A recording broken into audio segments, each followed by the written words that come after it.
Here's how it looks at 4. You can see it looks terrible. See this like streaky effect here?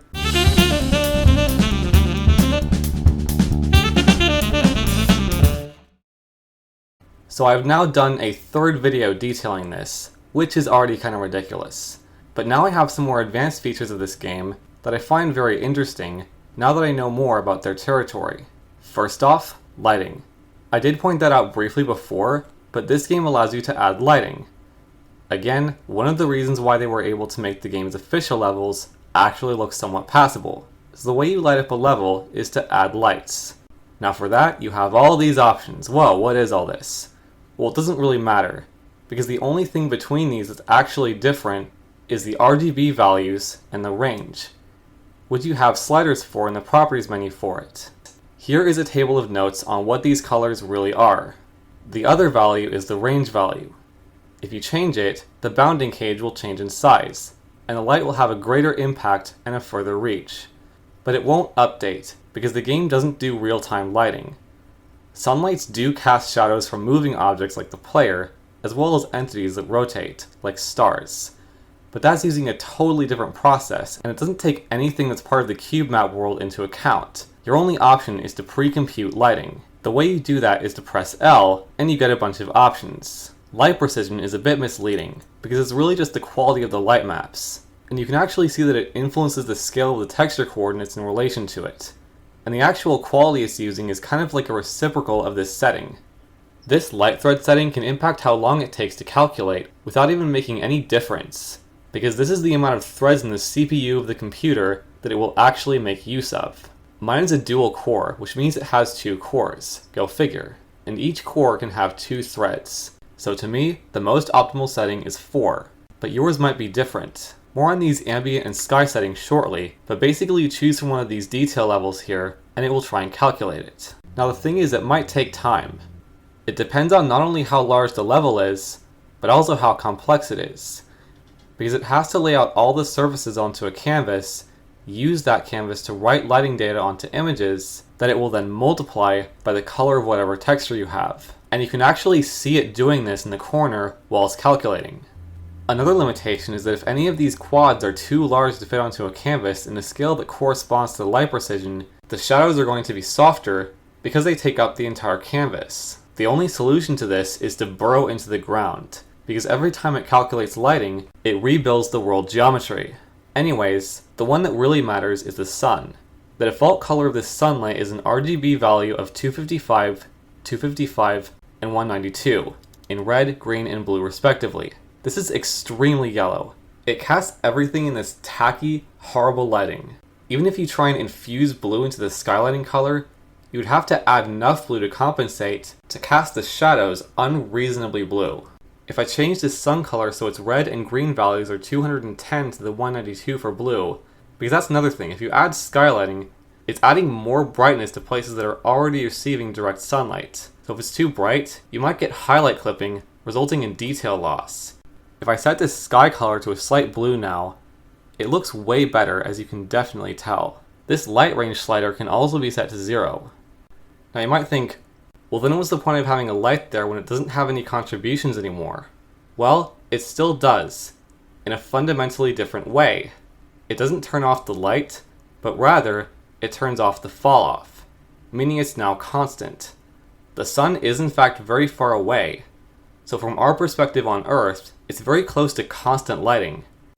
It also makes that light cast directionally, instead of from its own point. And that direction it's using is the one that goes from that light to the center of the level, which also affects the direction you have to look in to see this lens flare effect. The way you're supposed to use the sunlight is to ideally put it on the edge of the level. You can do that by going to the level center and pointing at the sky in the opposite direction you want to be cast in, clicking, and adding one. The reason why is that if you look at the properties, this light still has a range slider, and it's set at 0 by default. Speaking of falloff, the way that lighting attenuates is exponentially, according to the inverse square law, but that means it would have some contribution everywhere, so how strong that light is would be affected by intensity, not range. I'm not sure, but it might be using a linear falloff, not exponential. When I first tried to use the sunlight, I was really confused by how it looks with the default color. And given that I was not at all aware of the property menu where you change that, needless to say I found no interest in any of this back then, much less anything about skylighting. On that note, let's actually get to that now, starting with Ambient. It can't do any sort of indirect lighting, only direct. For that, you would have to calculate light bounces. In this game, the only way to approximate this is to use ambient light.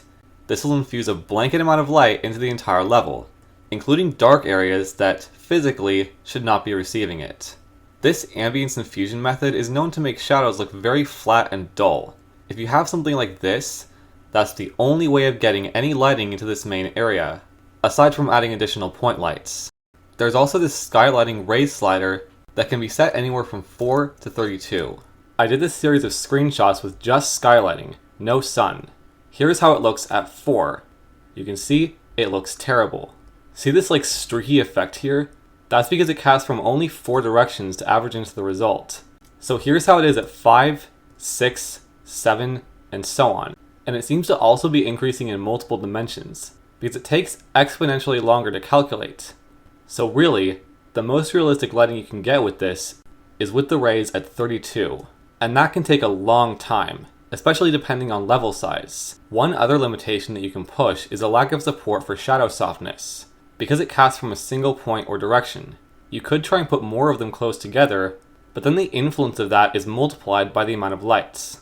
So you have to adjust the color to compensate. And as well as that, you might get this streaking effect, especially if light precision is turned down. And the more lights you have, the harder it is to fine-tune the values at lower ranges. On a similar note, you could try and place a bunch of sunlights wherever the clouds are in the sky background you use. However, the brightness of these lights has to be low enough to account for the cumulative influence, as well as adjusting maybe the sky or the sun. And of course, it will take longer. So you also don't want to focus too much on the smaller clouds. Just a gist of the clouds is enough. And to change that after the fact, or if you want to delete them because you want to use a different sky image and redo it, it does have this Find Entities feature, which can also be helpful if you want to select primary sunlights from afar, because larger level sizes can make it difficult to find them from the edge. You just set one of the values that only the entities which you want to select have. So if you want to also use a primary sunlight, you can't use the range value. You'll have to use one of the RGB values. However, it actually will select all lights if you get it right, and you can't actually edit them all at once. Just that alone is incredibly obscure, but I am surprised how much more dynamic that looks. Just to elaborate, I also used a similar color to the rest of the sky background as the overall skylighting. Also, if you edit geometry, the lighting kind of resets and glitches around that area, because nothing can really be changed once it's been baked. Otherwise, the illusion of cohesive lighting and shadows obviously breaks. However, you can actually patch them, meaning only redo the parts of it where this happens, saving time on redoing the rest of it. It's not as reliable, especially if you change the settings, and it will not necessarily affect areas that are in shadow from what you edit. However, you can edit and undo that part, and just repatch. I actually only figured this out when doing testing for this, because there's no option for it in the L menu. The only way to come across it is to accidentally press U. Now, I want to further illustrate how environment maps work. Like I said before, they function like reflection probes.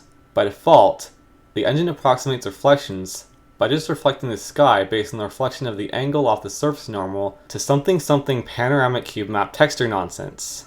If you have reflective textures in like an indoor area that wouldn't receive much lighting, that is the strongest case possible for using environment maps. So what I have here is this glass material, and the surface I've colored black underneath it, just so we can see the influence better. So you add that in, and then the obscure properties menu allows you to configure it. Radius is simply how far away things have to be for it to affect them. It's not like it's a clipping distance that determines how far it can capture. However, it's very blurry and far from accurate, especially with this stuff standing directly on it, so in this case you can easily tell how it should be. But just to make it extra clear, it really should look more like this. Now ideally if there was a planar type of reflection map, that would be a lot better for this surface than, unfortunately, this is. And again, there's no signs in the game for letting you know any of this, or what it does. So now I'll move on to a few miscellaneous things that confused me before.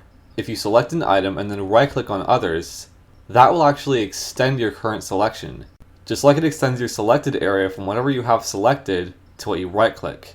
You can copy them, but it works differently if you copy a single one.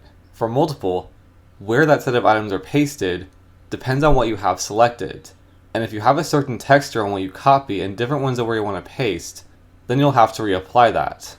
If you select something and then also right-click items, then holding R and scrolling will actually rotate these items with it, which I never figured out. J cycles through items you have selected, and then takes the camera to the one that is now active. This entity's layout option is for selecting a batch of entities to copy, and then if you select some other ones that are arranged differently, it tries to rearrange them into the layout of the other ones. From my testing, it's based on what order you select things in. I'm slightly confused when that would be helpful. Pasting entity position will snap any and all selected entities to that of the one that you copied it from. The entity grid snap checkbox allows you to drag and move items and have them snap to a grid. By default, it will snap to the corner of each default size unit.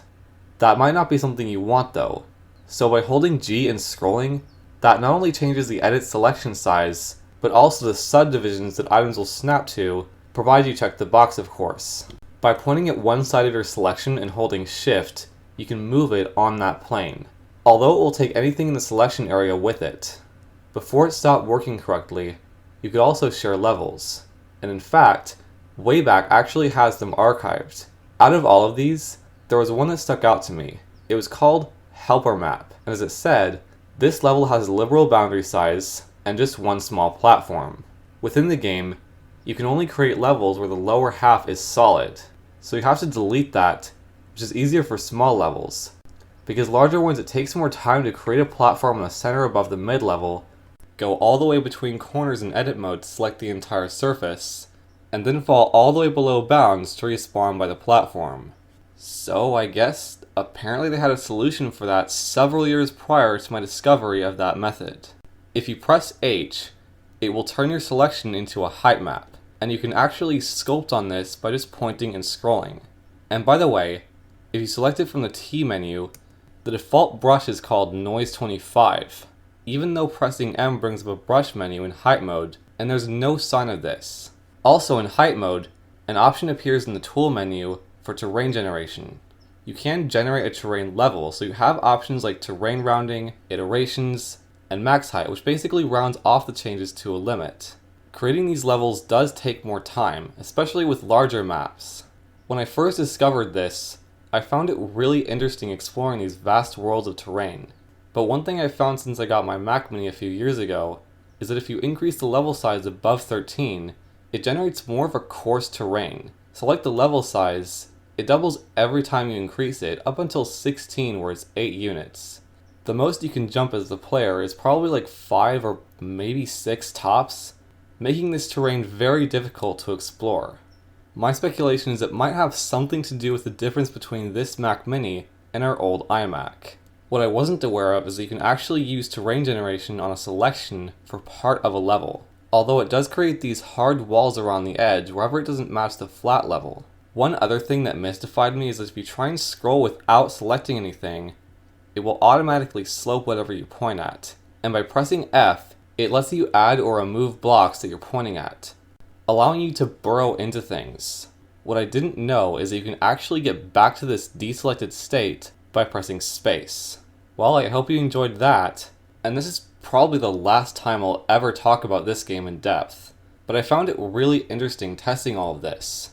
It's been quite an undertaking, so if you found this interesting as well, you should tell the algorithm. As always, thanks for watching.